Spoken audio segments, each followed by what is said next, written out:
this audience knows who Mike McCormick is. He's been on with Vince in the past.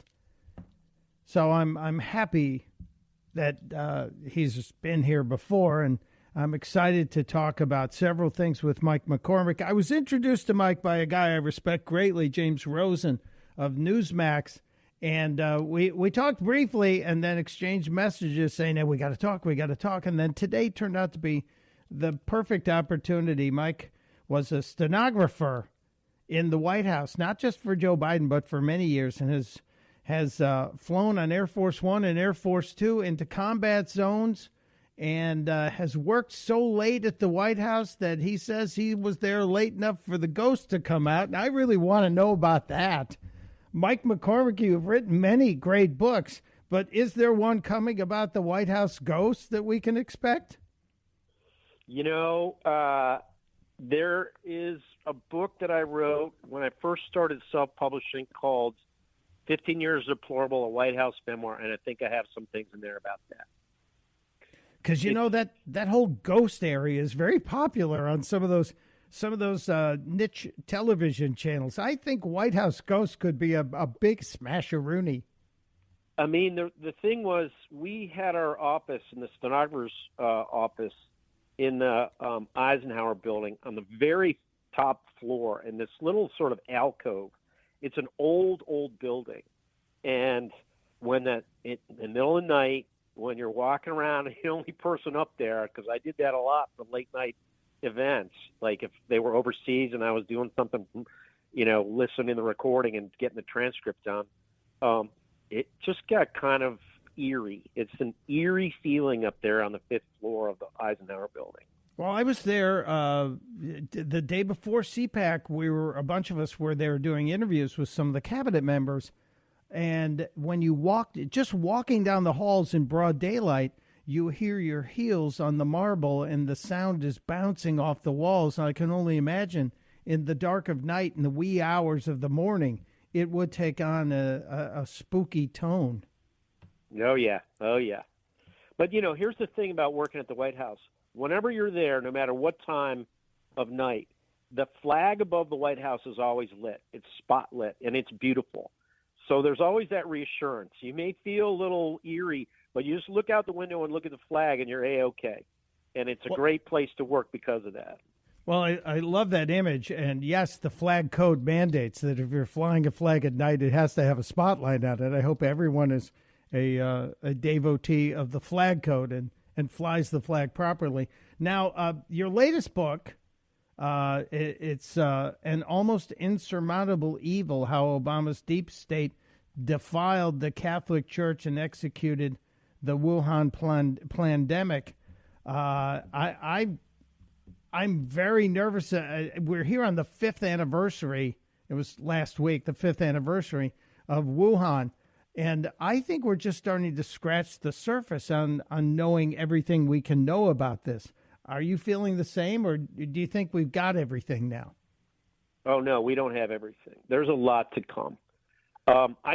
So what I did in my book about the Wuhan pandemic was I looked at what Joe Biden did, and basically, I started back in 2011.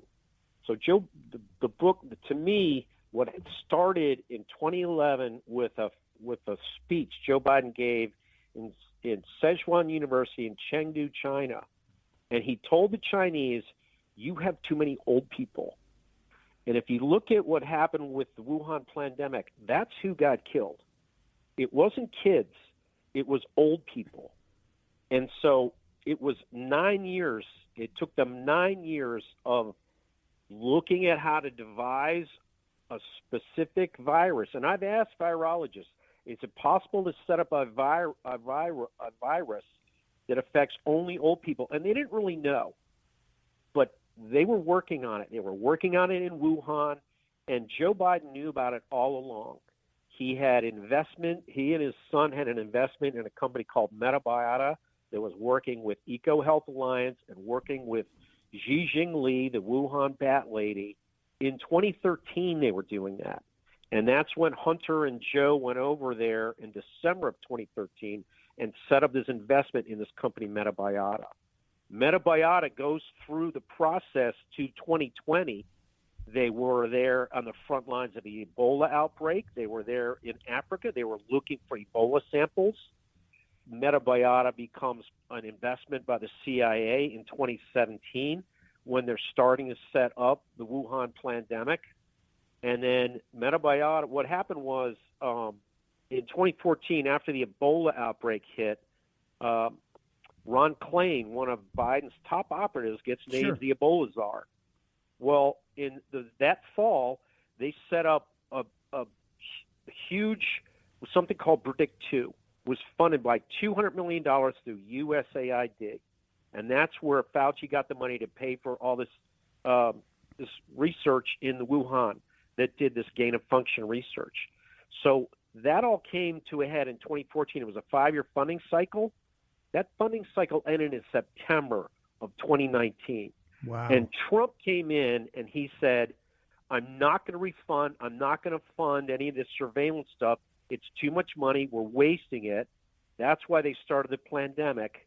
He stops the funding. The funding stops in 2019, and the Wuhan pandemic hits. That's what they rolled out.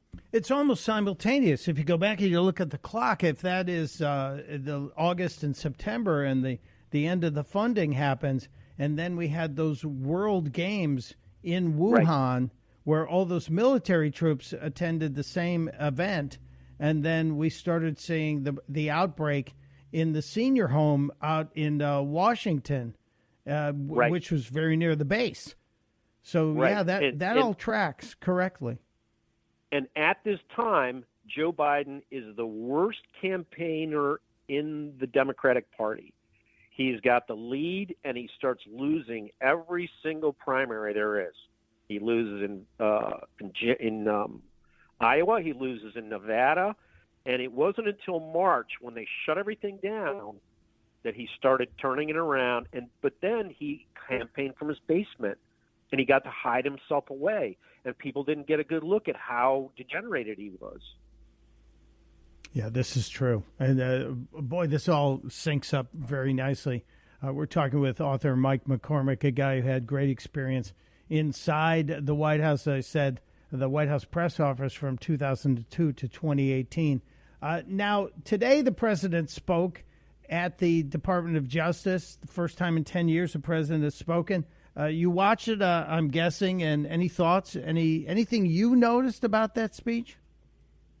Yeah, he had to address the country from the Department of Justice and basically give the first responders, the legal, the law officers, law enforcement officers, the Department of Justice, rank and file people that are still there, just give them a boost of confidence and, encouragement.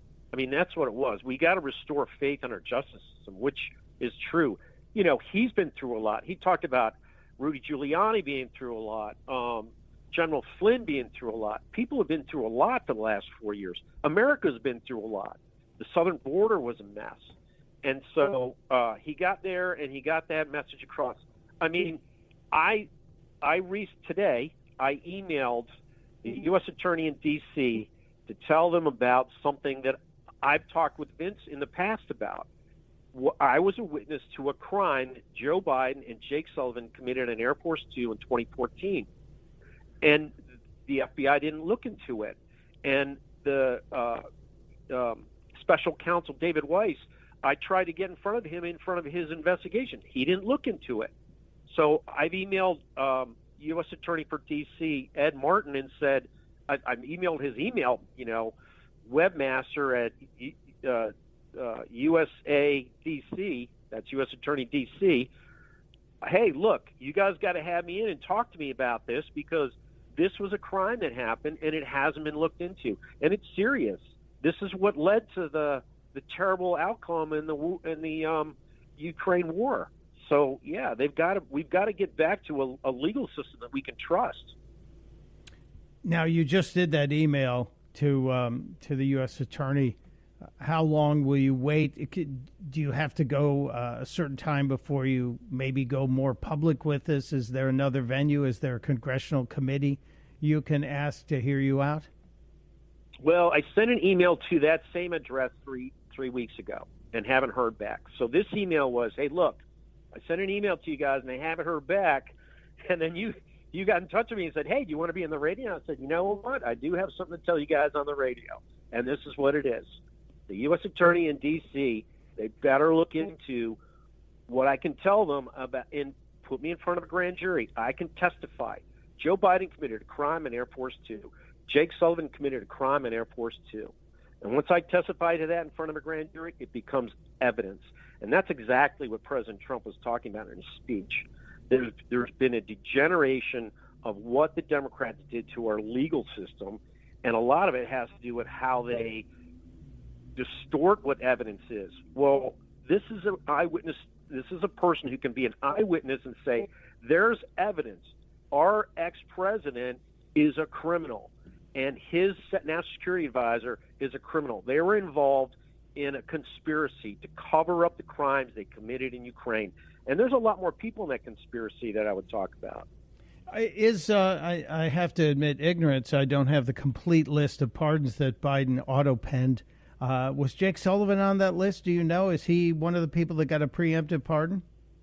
No, he wasn't on that list, and neither were the Vindmans. And the Vindmans are in my book as being somebody to be investigated too.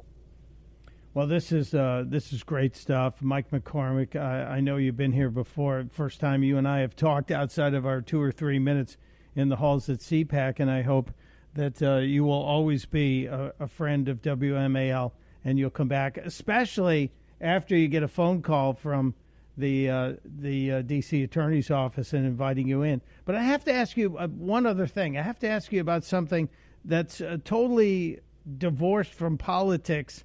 And it's something you did when you co-founded the Team River Runner, the kayak therapy program for wounded service members of Walter Reed. Is that still going on? Yeah, Team River Runner is still going on. They've got chapters in states all around the country, and it's warming up, so they got people outside. I haven't been active with them for a long time, about 20 years. We started 20 years ago, 2024. And I got married and got busy with family. But Joe Mornini is the executive director of Team River Runner. He's done a fantastic job. And what they do is they take wounded lower limb amputees and people who've been wounded. They take blind people who've been combat blinded, and they take them out kayaking as, sort of like a support program. And it helps people in the community connect with our warriors, our war fighters who have come back and need some extra support. It's a really good program where the community and the warriors can sort of meet together and just go for a kayak paddle and have some social activity together. It's a wonderful thing, and I encourage people, if you're so inclined, these are the kinds of programs you need to support. Team River Runner, a kayak therapy program for wounded vets, wounded service members. Really great stuff. Mike, again, thank you for squeezing us in today and making time. If you want to know more about Mike and his books, if you go to Amazon, just put in Mike McCormick. You get the whole story. You get the whole list of books you can get, including the one he self-published years ago. And then you can learn about some of the ghosts running around the Eisenhower building. And, Mike, when you get into the ghost stories, I want you to come back again as well. All right, I will, Mike. Thank you, brother. Have a great weekend. God bless. Thank you. You too. Bye-bye.